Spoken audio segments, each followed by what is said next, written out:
రేయ్ 3 కాయలు రాసుకో. చంద్రం కథలు 40 రాసుకో. అదేంటండి 3 కాయలు 30గా? వీళ్ళకి అప్పిస్తుంది ఎందుకు? ఎంత రాసినా అడగరని. తాగినోడికి ఏ జ్ఞాపకం రాసుకో.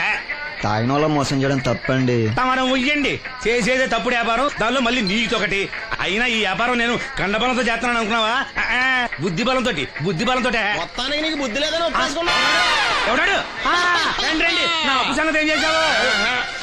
ఒరే పొగాకు ముఖం, ఈ నోట్లో ఎట్టుకున్నాడు. నీకు ఎక్కడ నచ్చలేదు, నువ్వు అక్కడ ఎట్టుకో. ఏంటి దాని నుంచి కండబలం బుద్ధి బలం తెగ బిల్డప్ ఇచ్చేస్తున్నావు? నీలాంటి ఈజీగా ఎదవం చేస్తాను తెలుసా? ఏంటి నన్నే ఎదవం చేసేస్తావేంటి? ఒక్కసారి కాదు 3 సార్లు చేస్తాను. ఏంటి మా గురుగారు 3 సార్లు ఎదవం చేస్తావా? చేస్తాను రా పందిమా. పందమే. ఒకటోసారి నేను మీ గురువు గారిని ఎదవం చేసినప్పుడు మా వాళ్ళందరికీ మీరు కళ్ళు ఫ్రీగా ఇవ్వాలి. ఓకే. రెండోసారి చేసినప్పుడు మళ్ళీ ఫ్రీ. మూడోసారి చేసినప్పుడు ఫ్రీ. 7 సేవలు అది మొదటి 2 సార్లు ఇచ్చావు కదా, మూడోసారి ఎరైటీ ఉండాలి. అయితే మా సుక్కమని బయటికి తెస్తాం. సుక్కమ్మెవర్రా? మా గురువు గారు మరదలండి. ఏం చేస్తా ఉంటదా? బయటకు వస్తే కొడతా లేచిపోద్దని లోపలే ఉంచారండి. మనకి కరెక్ట్. మూడోసారి చొక్కమ్మన బయటికి తీసుకురావాలి. అలాగేనండి. చొక్కమని నేను చూడక చాలా రోజులైంది. ఈ పని నేను ఒప్పుకోను. అయితే నువ్వు ఎవరైనా ఒప్పేసుకో. అదే ఒప్పుకుంటాను. అయితే పని నేను ఒప్పేహా. సరే పని ఏంటి చెప్పు. అదే ఇప్పుడు నేను ముంత చేత్తో పట్టుకోకుండా కళ్ళు మొత్తం తాగేస్తాను. ట్రై చేసుకోనా? ఎక్స్ట్రా లేవు.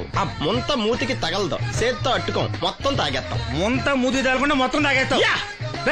ఇదా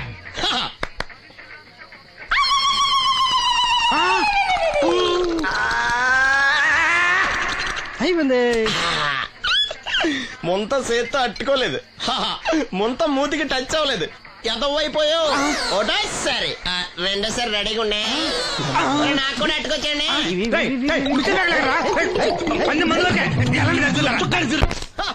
గుడ్ మార్నింగ్. ఏంట్రా పొద్దున్నే తగలడ్డావు?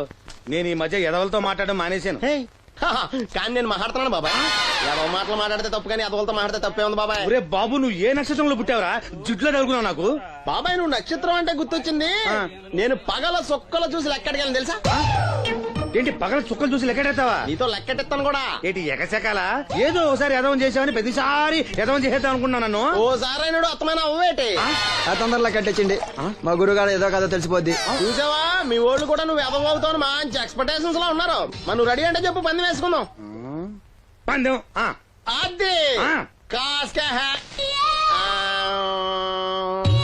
లేవు లేవు. ఏంటయ్యి సొక్కలో నువ్వు చూపిస్తానది ఆకాశంలో కదా? అవి నక్షత్రాలు ఈ సొక్కల. నేను రెండోసారి కూడా అర్థం చేశాను. సొక్కమ్మని రెడీగా ఉండమని చెప్పా. ఏం కావాలి కట్టుకోవచ్చండి. అలాగే. ఏంట్రా నీ అబ్బా నన్ను ఎదవం చేస్తే నీ సంతోషరా? ఏంటి బాటిలోకి బిడ్డలతో వచ్చాడు? ఈసారి మనం ఎదవని ఒప్పుకోపోతే పాక తగలాడతాడేమో. అయినా మనం ఒప్పుకోం కదా. ఈసారి ఏ రూట్ లో వచ్చావో? నీకు డ్రైవింగ్ వచ్చా? వచ్చు. కమిట్ అయ్యే సార్లు ఈజీగా అయిపోతావు. ఇది ఇండియా పాకిస్తాన్ బోర్డర్. ఈ 4 సైనికులు. ఖాళీ సీసా ఇండియా బార్డర్, 4 అగ్గిపెట్టులు సైనికులు. ఏంటి ఇర్రోడ్లా కనపడుతున్నా నీ కళ్ళకి నేను? సైనికులు ఎక్కడ ఉంటారు? బార్డర్ లో ఉంటారు. మనం వాళ్ళ దగ్గరికి వెళ్తే పేల్చేస్తారు కదా. పేల్చేస్తారు. అందుకే వాళ్ళని ఇక్కడ తీసుకొచ్చాం. ఇది యుద్ధ ట్యాంకర్. Cigarette packet. యుద్ధ ట్యాంకర్ కొంటే ఖర్చు ఎక్కువ అవుతుంది కదా, అందుకే సిగరెట్ పెట్టే యుద్ధ ట్యాంకర్. మరి నీకు డ్రైవింగ్ వచ్చు కదా? వచ్చు కదా. నువ్వు ఆ ట్యాంకర్ వేసుకొచ్చాయి. వచ్చేస్తాను. Super driving. Tanker train sound వస్తుందా? రాదు. మరి ట్యాంకర్ సౌండ్ వేసుకో. ఈ సౌండ్ ఈ 4 విన్నారు. ఈడన్నాడు, ఒరే ఎవరో హెలికాప్టర్ వేసుకుని అవతల నుంచి వచ్చేస్తున్నారు రా అన్నాడు. ఈడన్నాడు, కాదే విమానం వేసుకొచ్చేస్తున్నాడు రా అన్నాడు. ఈడన్నాడు, ఎల్లహే విమానం హెలికాప్టర్ అని సౌండ్ వస్తుందేంటి, ర్యాకెట్ వేసుకొస్తున్నాడు రా అన్నాడు. ఈడన్నాడు, మీ అందరూ ఎదవల్లాగా ఉన్నారు రా, రోడ్డు మీద ఎవడన్నా విమానం హెలికాప్టర్ ర్యాకెట్ వేసుకొస్తాడా? ఆడెవడో బస్సు వేసుకొచ్చేస్తున్నాడా అన్నాడు. ఈడెవడో కొంచెం తెలియగలడు నాకు మళ్ళీ. అందుకే ఆడ మీద మోకాల్లో ఉంది. ఈ 4 కలిసి దెబ్బలాడేసుకుంటున్నారు. నువ్వు చూసిరా అని. నువ్వు వేసుకురా. వస్తా. ఈడన్నాడు, అంతలా దెబ్బలాడేసుకోవడం ఎందుకురా, నీలంటాడు కదా ఈడు. నాకు ధైర్యంగా ఉంది, నేను వెళ్ళి చూసొస్తా అన్నాడు. వచ్చాడు ఆ. రా వస్తున్నా ఆగు. ఈడు చూస్తాడు ఆ. వెనక్కెళ్ళి కింద పడి ఒకటే నవ్వులేడు. ఎందుకు? ఒరే మీరందరూ చెప్పింది కరెక్ట్ కాదురా. నువ్వేమో విమానం అన్నావు, నువ్వేమో హెలికాప్టర్ అన్నావు, నువ్వేమో రాకెట్ అన్నావు, నేనేమో బస్సు అన్నాను. అయ్యేమి కరెక్ట్ కాదురా. ఒక ఎదవెవడో ఖాళీ సిగరెట్ పెట్టి పట్టుకుని డ్రర్ అని సౌండ్ చేసుకుంటా వచ్చేస్తున్నాడు రా అని చెప్పాడు. ఖాళీ సిగరెట్ పెట్టి పట్టుకున్నది ఎవడో నేనే. అయ్ డ్రర్ అని సౌండ్ చేసుకుంటా వచ్చేది ఎవడో నేనే. మరి ఎదవెవరు? నేనే కదా. ఇంకా నువ్వు అప్పేసుకున్నావు ఎదవని. 3 సార్లు నిన్ను ఎదవని చేసేసాను. కమాన్ సొక్కమ్మని రమ్మను. నేను పిలవను. ఓన్లీ నేనే లోనికి వెళ్తాను, అక్కడే బెటర్. వద్దులే, దాన్నే బయట పిలుస్తా, అదే బెటరు. సుక్కే ఇదిగా సుక్కే సుక్కే రాహే. అన్న పిలుస్తున్నా కదా. ఏంటి ఇది? ఏంటి ఆ ఒళ్ళు తెలియకుండా బట్టలు కుట్టడం? అలా కుడితే పాడైపోవు. లక్ష్మి, రాసిను రా. దీనికి ఏమైందో ఏమో, ఎప్పుడు చూసినా ఏదో లోకంలో ఉంటది. ఏం పిల్ల ఏం నేను పాడు. కనుక్కుంటాలే. లక్ష్మి, ఏమైంది? అక్క రాత్రి కూడా నిద్రపోకుండా ఏడుస్తానే ఉంది. ఆపరేషన్ దగ్గర పడుతుంది కదా, ఆ భయమే ఉంటది. ఆ భయమేమీ లేదంట. మరి ఎందుకు ఏడుస్తుందంట? సీను ఇక్కడున్నావా? నీకోసం ఇంటికెళ్ళి వస్తున్నాం. దేనికి బాబాయ్? పంతులు గారు మరి వాసంతికి మంచి సంబంధం తీసుకొచ్చాడు రా. మన వాసంతిక? అవును, పిల్లవాడు బుద్ధిమంతుడు, మన పక్కూరే, ఒక్కడే కొడుకు. అతను మన వాసంతిని జాతరలో చూశాడట. పిల్ల నచ్చింది, సంబంధం కలుపుకోవడానికి కబురు చేశాడు. వాసంతికి అప్పుడే పెళ్ళా?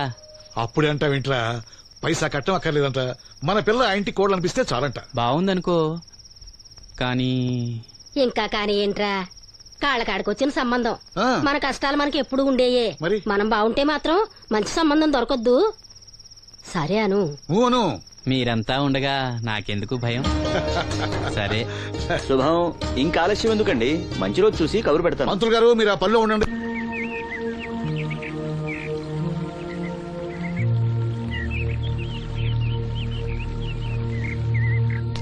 జాగ్రత్త. మా నాన్న ఈ నల్లుడు గారినండి. నమస్కారం అండి. నమస్కారం. నమస్కారం. అమ్మ నాన్న చిన్నప్పుడే పోయారు. అప్పటి నుంచి బళ్ళోకి వెళ్ళడం మనిషి పనిలోకి వెళ్ళాను. ప్రస్తుతం ఒంటరిగానే ఉంటున్నానండి. ఒక సొంత ఇల్లు కూడా ఉంది. ఎకరం పొలం 50 గొర్రెలు కూడా ఉన్నాయండి. తల్లిదండ్రులు లేరంటున్నావు, ఆస్తిపాత్రులు బాగా ఉన్నాయంటున్నావు, పైగా ఒంటరాడివి అంటే చెడు తిరుగుళ్ళు అయ్యి ఉన్నట్టేగా. అబే, మా వాడు చాలా బుద్ధిమంతుడు. నేను స్వయానా వీడికి మేనమావని. నాకు ఆడపిల్లలుంటే వీడికే ఇచ్చేవాడిని. అత్తగా తమరు మనసులో ఎట్టుకోకండి. ఆడపిల్లని ఇస్తున్నాం కదా, మా అనుమానాలు మాకుంటాయి మరి. మా మాంగారికి అనుభవం ఎక్కువ తమ్ముడు. ఈయన గురించి తెలుసుకోకుండా మా అత్తయ్య నుంచి పెళ్లి చేశాడు ఈయన మాంగారు. తర్వాత దెబ్బతినాలే. మ్మ్.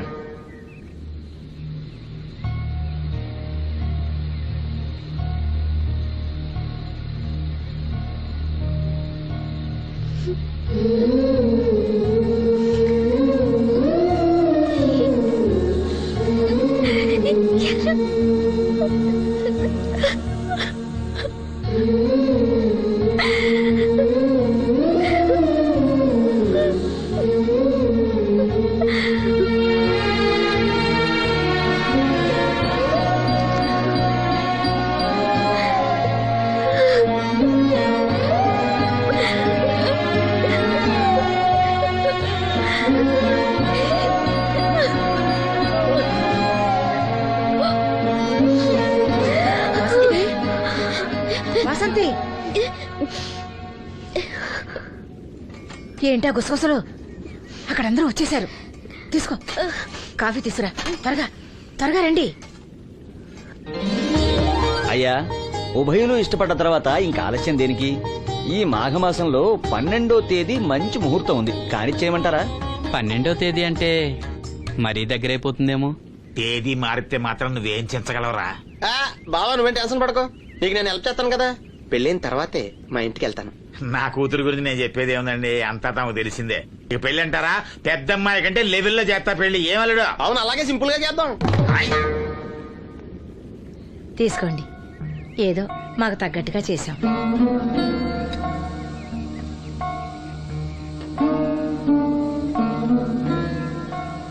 ఎరా సీను, ఏర్పాట్లన్నీ బాగా జరుగుతున్నాయా?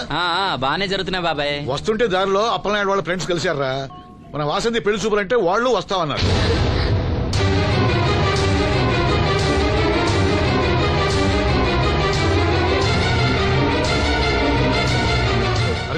నమస్కారం రా. నమస్కారం బాబు గారు. దండమండి బాబు. లెగవలేని మడిసిని మనసులో ఎట్టుకోకండి. పర్వాలేదండి. ఏం శ్రీను, వాసంతి పెళ్లి మనకు చెప్పకుండా చేద్దాం అనుకున్నావా? మీలాంటి పెద్దవాళ్ళని మా ఇంటికి పిలిచి ఇబ్బంది పెట్టడం ఇష్టం లేక ఊరికే అన్నాను లేరా.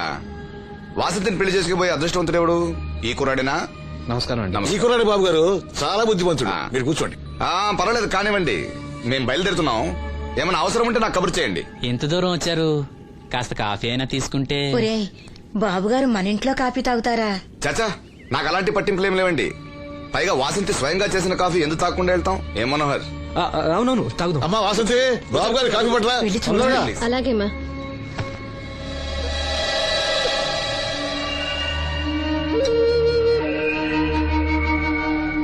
వద్దు. పెళ్లి ఎప్పుడు పెట్టుకోవాలనుకుంటున్నారు? వచ్చే నెల 12వ తేదీ అంటున్నారు.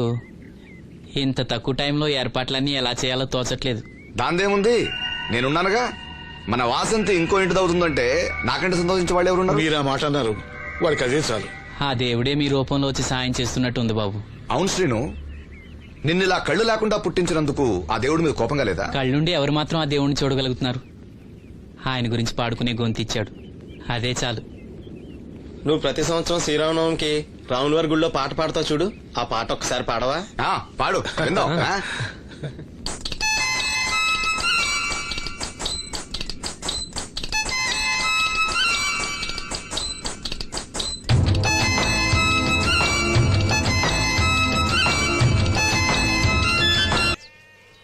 ఓ సిగ్గా.